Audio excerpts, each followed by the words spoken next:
when somebody says, well, what's the difference between animal communication and animal training, for instance? It's a world of difference. Animal communication is leveling the playing field so that everyone has an equal voice. Nobody needs to be trained. And if there's anyone on this planet that knows how well our animals can train us, it would be yours truly.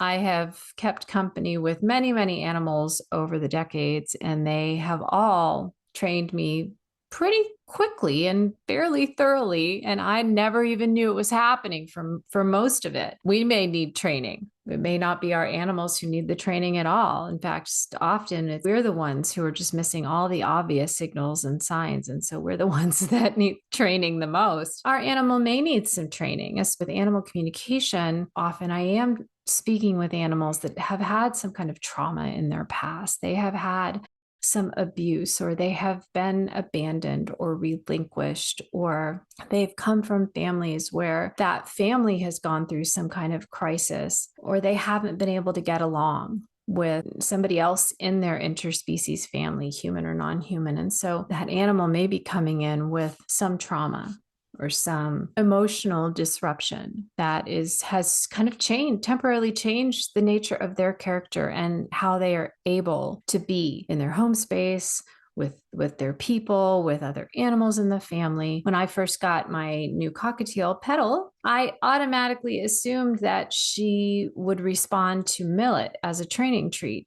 And I would present it to her, and she would just look at me like, what am I supposed to do with that? And I realized, just because all of my other parrots have adored millet doesn't mean that parrots come out of the egg pre-programmed to recognize millet and realize it tastes good and want it. I had to offer it to her. I had to get her comfortable with it. I had to be patient while she decided on her own to try it. And now she's a millet addict, just like all of my other parrots. But sometimes that training is needed. And so animal communication is one of the ways that we find out what's needed. Now, we may find out this animal just doesn't know how to be with other dogs or other cats or other birds, or maybe we find out that this animal doesn't want those kinds of interactions, at least not right now, because they have some kind of lingering emotional depth charge that feels negative or scary to them. And so